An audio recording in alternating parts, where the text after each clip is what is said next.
A journey to one Africa.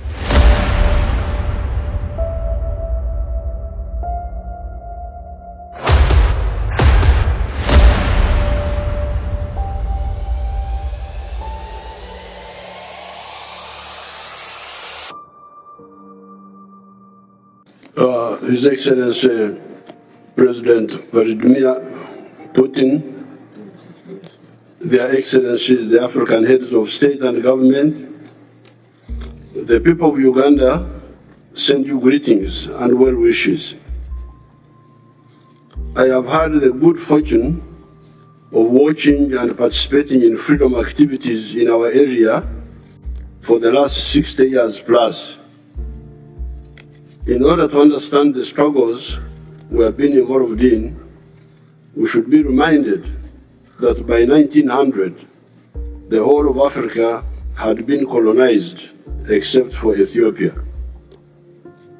This colonization followed 500 years of taking slaves from Africa and the devastation that criminal trade caused. It was not only Africa that was colonized, but also much of Asia, India, Indonesia, Indochina, Burma, the Philippines, Malaysia, etc., and the subjugation and extermination of the indigenous people of the Americas and Australia.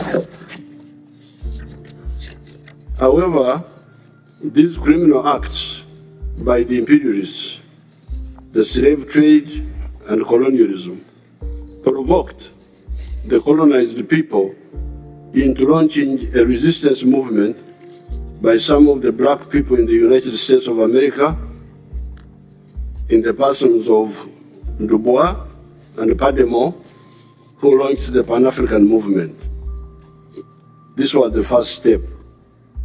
Secondly, in 1912, the African National Congress of South Africa was launched, led by new resistance fighters, different from before, when the leaders of the resistance were the kings and chiefs, such as Kabarega of Uganda, Mukwawa of Tanzania, Lobengula of Zimbabwe, Mwanga of Uganda.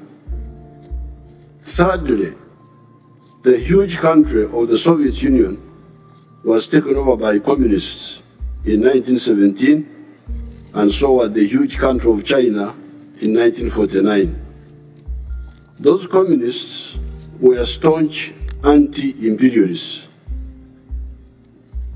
Fourthly, our good fortune was that the greedy imperialists started fighting among themselves over us. I'm referring here to the so-called First and Second World Wars. In effect, these were inter-imperialist wars vying for domination of the world. In those wars, the imperialists weakened themselves to the advantage of the anti-colonial movement. That is how India, Pakistan, Indonesia, etc. got independence. Some of the imperialists tried to cling to colonies, but they were defeated in Algeria, Vietnam, Kenya, Mozambique, Angola, Guinea-Bissau, Cape Verde, Zimbabwe, Namibia, and South Africa. Fifthly, even within the imperialist countries, we had allies that were against the evil system. People like Fena Brockway, Dingo Foot, Olof Palme were with us and with our parents before us in opposing this ecosystem. It is these 5 factors that caused the defeat of the imperialism and restored our sovereignty to some extent. These are, again, the anti-colonial movement in Africa, Asia and Latin America, the rise of communism in the Soviet Union, China, Cuba, North Korea, etc., the 2 inter-imperialist wars of the last century that caused the weakening of the imperialist countries. to our advantage, even when our parents were used as cannon fodder in those criminal wars, fighting the Japanese in Burma, the Italians in Ethiopia, the Germans in North Africa and Europe. Then fifth, the Pan-African movement launched by some of the black people in the United States of America, and the support by some fair-minded persons in the imperialist countries, persons, as I've already said, like Fena Brockway, Dingo Foot, all of Parliament, and others. We are therefore happy to be here in Russia, and we take this opportunity to thank the Soviet peoples and other socialist countries for that support. However, flag independence did not, in the majority of cases in Africa, mean healthy disengagement with imperialist economies. Up to now, many of the African economies still face the bottlenecks and distortions of the colonial era. Although some progress has been achieved, a lot remains to be done. That is why you hear that the GDP of Africa is currently US dollars 2.7 trillion, smaller than the individual economies of countries like Japan, Germany, etc., not to mention United States or China. This stunting of the African economies is caused by a number of bottlenecks that I may not have time to enumerate here. We have, however, identified them, and we are handling them together with our brothers in the African Union. However, one example can bring out some of these bottlenecks. This is the issue of coffee. The global value of coffee businesses currently is US dollars 460 billion. 460 billion. This is the value of the coffee in the world. However, all the coffee producing countries in the world, Africa, Brazil, Colombia, Vietnam, all of us, take only US dollars 25 billion out of this. The coffee business in the world, 460 billion. All of us, the coffee producers in the world, our share, $25 billion.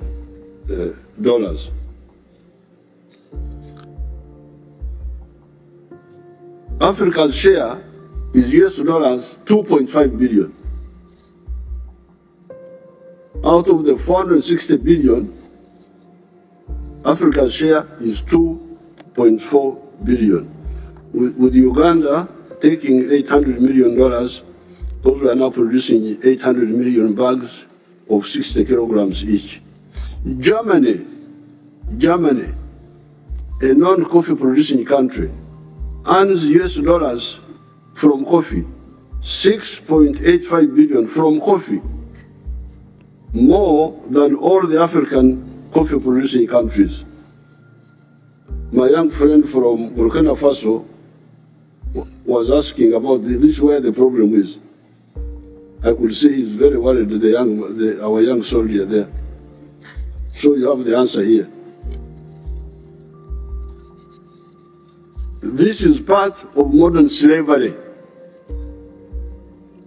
This is the modern slavery. What is causing this? Africa being locked into, and also locking itself into, only producing raw materials of agriculture, minerals, etc., and abstaining from adding value. A kilogram of good coffee today earns about US dollars 2.5. The same kilogram roasted and processed outside Africa earns about US dollars 40. So we get $2.5 for a kilo of coffee. Somebody who is clever outside gets $40. This is the hemorrhage that has stunted Africa's growth. There are other bottlenecks, but I do not have time to go into them. Therefore, my proposal to our allies of Russia, India, China, etc., is to point out to them that they could help here by policy decisions to buy value-added products from Africa rather than raw materials. Those are products like processed coffee instead of bean coffee, chocolate instead of cocoa beans, textiles instead of just cotton, steel instead of iron ore. Iron ore, we call it, our languages are richer than English, we call it obtare. Obtare, that's iron ore, different from the metro. Electric batteries instead of just lithium, etc. Part of the issues we are solving among ourselves in Africa is the issue of the free flow of goods and services in the continental free trade area. If this is addressed, the other problem of food, which people are talking about so much, for African societies, will also be partially addressed. In Uganda, we don't have a problem of food. Uganda is a net exporter of food. Products like maize, milk, bananas, fruits, fish, cassava, not to mention beverages like coffee, tea, cocoa, vanilla, etc. are produced in big quantities, and with irrigation, bigger quantities are possible. Without irrigation, our farmers produce 5.3 tons of bananas per hectare. With irrigation and fertilizers, that production has gone 53 tons per hectare in some of the government-supported farms.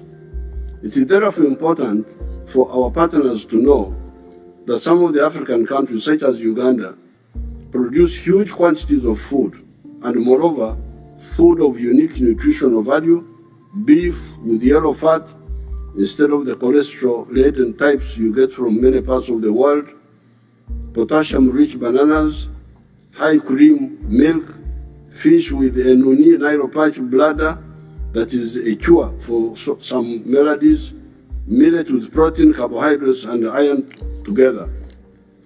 What we actually need are markets in both Africa and beyond. This is part of the problem. Some of the African countries have got a lot of food, but they cannot sell it to the other countries because of the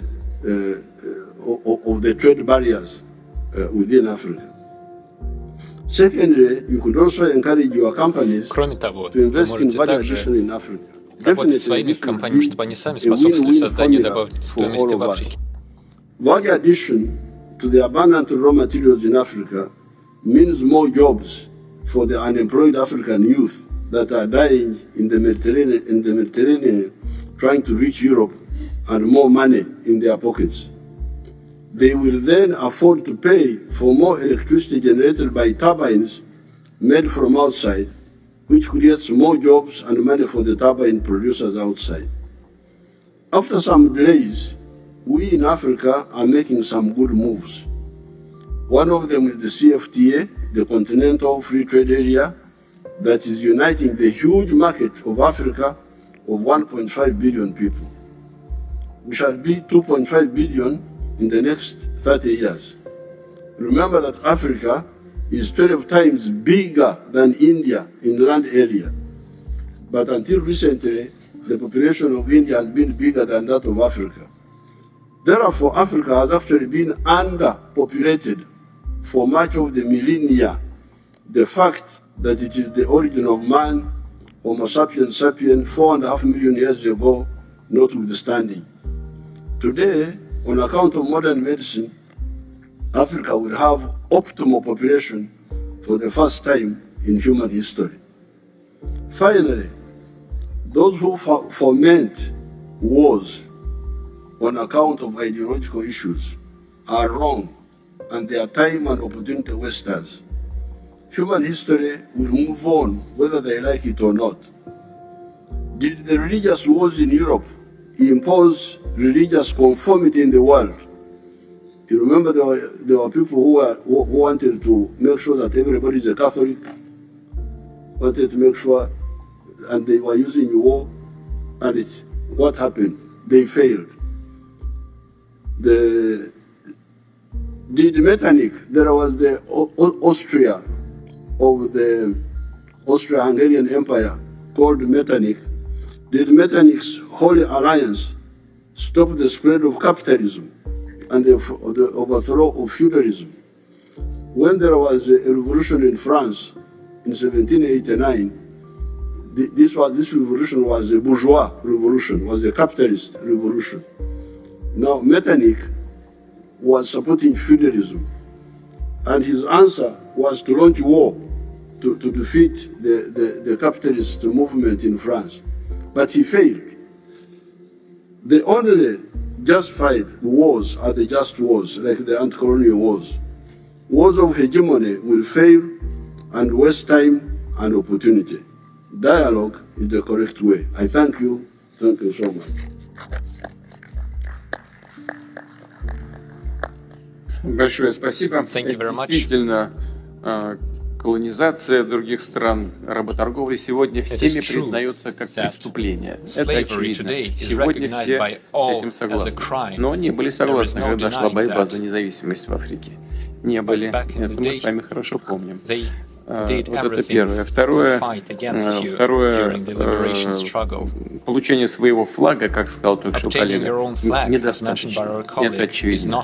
Вот сохранение монополии некоторых стран в области финансов, в области технологий, в области цифры, да, и в области продовольствия, вот это неприемлемо. Да, с этим нужно бороться. И, конечно, вот многие здесь присутствующие знают, Советский Союз, Россия никогда не исходили из того, что нужно покупать в Африке только сырье.